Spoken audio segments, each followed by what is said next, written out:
So, as very much fits with the title, The Endless is a film I literally will never stop watching because I watched it a month ago and I've now seen it 3 more times, which probably just suggests that I'm very boring, but it can be both. It can definitely be both.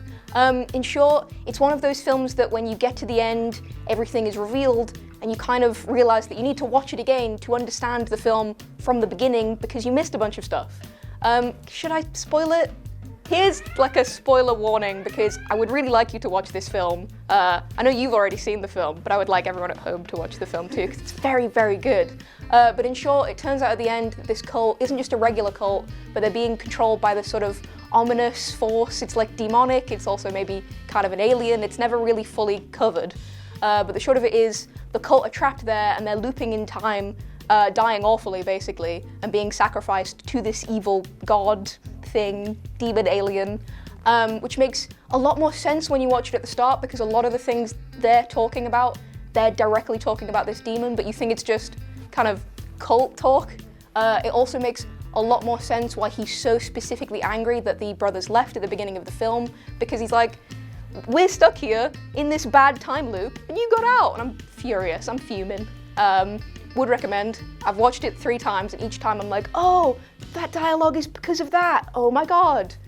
It might just be because I'm a dumbass, that's also very possible, but you could be a dumbass too, let's hang out. I will never stop watching Jurassic Park and you can't make me, okay? Because as a boy, that was the first film of my life where I genuinely stopped what I was doing and had to just stick my head into a screen and I was glued to it, and it was the Brachiosaurus scene. And at any point I watch that now, I've been an actor for a lot of my life and I love the world of theatre, film, everything like that, but that entire love for it was just triggered there from just seeing the camera pan up, the music swell, everything about it. And then from there on out, the film just, you could just watch it any time of day, you could watch it in the evening, you could watch it as soon as you wake up with your bowl of cereal, you can watch it whenever. There's so much good in it, there's so much comedy, perfectly timed comedy, the performances, the cast itself. There's a reason they brought them all back for the next one, let me just say.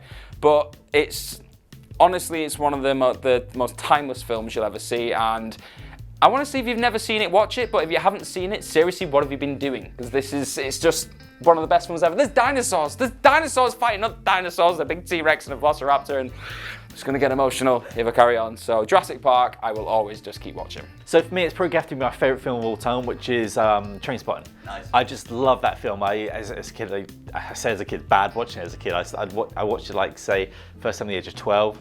And just something about that film, sure, it's about, we have Mark Renton and Francis Begbie, and we have Spud, and we have Tommy, and we have everyone else, Diane, Sick Boy, and sure, Sick Boy's proper sick. It's all centered around like this group of friends that once they come off like heroin and drugs, they have to deal with the real world and like how, we can believe that, how the real world is. They would say, I have to say in Scottish because, you know, it's a Scottish movie. And I just something about that film that I always like to rewatch it, and sure, it's got its low moments, but at the end, there's a real sense of emphasis and like you can like make something yourself. You can get out of that like sort of pit of crap, even though the second film just shows, and the second book just shows, really at the end, life just spirals down to nothing. Wow. But just something about that film that has always resonated with me, and it's been my go-to comfort film. But then when I don't want to feel so serious, I've got to go back and watch Colin Salmon's Resident Evil. Oh God. Because it's just such a great movie, just like from start to finish.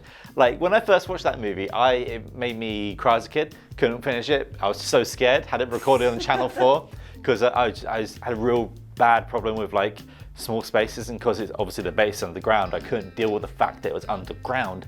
So I ended up watching Apocalypse all the way through a few times before watching that film all the way through, because I couldn't deal with once that one guy gets pulled into the elevator, not the elevator, just a doorway, and just gets ripped apart. And after my big boy Colin Salmon gets cut into cubes, I couldn't go on for a while in that film. So they're my 2 films. I've got one serious one, Trainspotting, perfect film, you should watch it, everyone watch that, and Resident Evil, it's just big bat and a fun time, isn't it? I am never going to stop watching The Lord of the Rings, The Return of the King, because that's just how it feels when you're sitting watching it, isn't it? Because what they do, they get the ring, don't they? And they're like, oh, we're gonna put the ring in the thing, and oh, we're gonna do that, and there's all this back and forward, then they throw the ring in.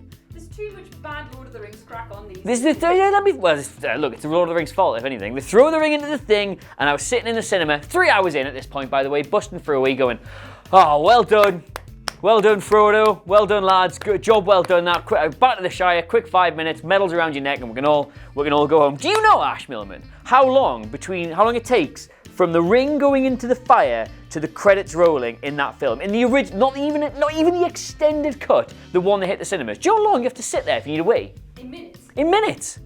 26. 27 minutes you have to sit there. That was really impressive, by the way, yeah. So, well, you get the ending, "Oh, we've done it, we're heroes, we've done the thing." And I'm like, "Yep, that's good, well done, lads." And then it's really bleak, like, "Oh, I'm really glad we met each other, even though we're going to burn to death." But then as Gandalf swoops in with the big eagles, apparently you couldn't just do that at the start, I'm told. And then they leave, and then they have the pajama party ending where everyone's like, "Oh, Frodo, you're awake." And 400 cast members have to run in and get the hugs. And then after that, they get the mad respect ending, don't they? Where they get the medals around their neck, and all the elves are like, "I told you, Hobbit's actually secretly good. Men, bunch of wanks, but Hobbit's actually quite good." You think, "Oh, that's the ending. Everyone, all the back patting, well done, everyone." But no, they've got to have their party after that, haven't they? They've got to have their party it's an entire episode of Friends, longer than an episode of Friends. The ending of Lord of the Rings.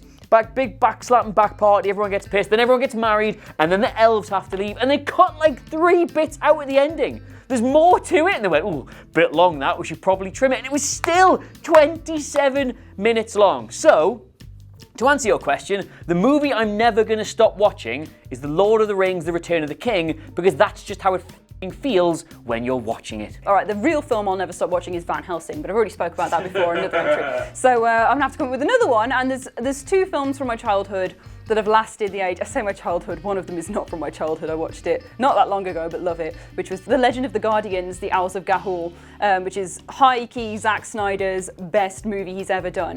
But so the real one that I'll never stop watching, because it has stayed with me all throughout my life, from a child, from a young little baby to a grown woman, or whatever I am now, is The Black Cauldron, which is Disney's horrible foray into dark fantasy, where they look at this dastardly horned king who's trying to take over the realm and raise an army of the dead from the Black Cauldron, which is this evil potion pot. And only one young farm boy and his prescient pig can save the day. It's such a wholesome movie. It gets me really excited thinking about it because I just love it so much. It's such a wholesome little animation. Again, prescient pig. What more do I need to sell you on here? There's crazy booby witches, there's a magical lady with a little orb that follows her around, there's Gurgi, the strange furry little creature who loves munchies and crunchies. It's just, all of it is so good. It's an amazing little animation, and it's so nostalgic for me to watch it that every time I watch it I just beam. I just love it. I think it's a wonderful film. So I'm just never going to stop watching it. It's something that I'm going to have all through my life that will bring me joy, and I'm very happy about that. So thank you, The Black Cauldron, for being there. And I'm very sorry that you're underrated and that everybody tries to hide you. Disney tries to hide you from this dark period they had where they were messing with all the bad stuff, but hopefully this gets you some more attention. This is a simple one, Scott Telford. It's Dawn of the Dead, the original one, because I used to watch this film all the time when I was younger, because it was one of the movies that got me into movies. Like, I got the Blu-ray. I remember getting the Blu-ray and having the poster inside, which was on my wall throughout my childhood and then into university. Sadly, it's properly tarred now and I had to take it down. But this is like my comfort food when the internet goes off at home and I need something to watch. It's always Dawn of the Dead, because there's something about it that's just so easy going for a horror movie. You know, it's kind of scary, it's kind of got action in it, but I like the scrappy nature of it. You know, George A. Romero made it on a tiny budget, you know, at night with this like cast of unknowns, and like that got me into filmmaking. It got me into the idea of movies, and it's just such an easy watch because there's so much banter in it. The characters are great. The idea of like just being in a zombie apocalypse and having an entire mall to yourself, like they did it first, and arguably they still did it best, because although there are zombies to take care of, there's a lot of like mundanity of that, like they're just trying to get over, you know, the boredom of being around the same people, being around the same shops and trying to entertain yourself. And there's something about that concept, and the structure of it is so kind of free-flowing that just keeps me coming back to it. So it's a short and simple one, but it's Dawn of the Dead OG. I have to, I don't know if this is already a genre, but I'm going to give it a name of dad films. I have a certain genre where there's a certain bracket of films that I grew up watching with my dad every every single Friday we just put something on, you know, Chippy Tea on a Friday, come home from school, Chippy Tea and put a film on. And it's everything that you'll sort of know them. It's sort of like, it's The Fugitive, it's US Marshals, it's Mission Impossible 2, it's not Mission Impossible 1, it's got to be 2, it's not even 3 or 4, it's got to be 2. And they're just those sort of films that are just late 90s, or maybe sometimes early 2000s action films that you know exactly what you're getting. The choreography is great, they're well shot, they have some good memorable one-liners. There's that one bit where he gets the gun and he shoots all the bad guys and it's all fun for me and my dad. And I love those films. They're the ones that I've never ever got tired of. And even when I went back to US Marshals the other week, because my wife hadn't seen it, you know, you carry on the influence to other people. US Marshals is still great. Tommy Lee Jones in a giant chicken suit doing that weird talk that he does when he gives the orders. Loving it. And so it would be anything. It's pretty much anything from, let's say, 1996 through to about 2003, I think. That's the golden period for dad films, I'm going to say. Yeah, any action film between then. Yeah, I think so. Pretty much everything in there. And so yeah, I'm going to call those dad films. I don't know if that is a legal, official term to be recognised by the board, but I want to go with that. And I'd obviously welcome people to recommend their own dad films down in the comments. I just have so many nostalgic memories of enjoying. I don't think they're trash. I think they're fun, good films with my father, and I think that's worth mentioning.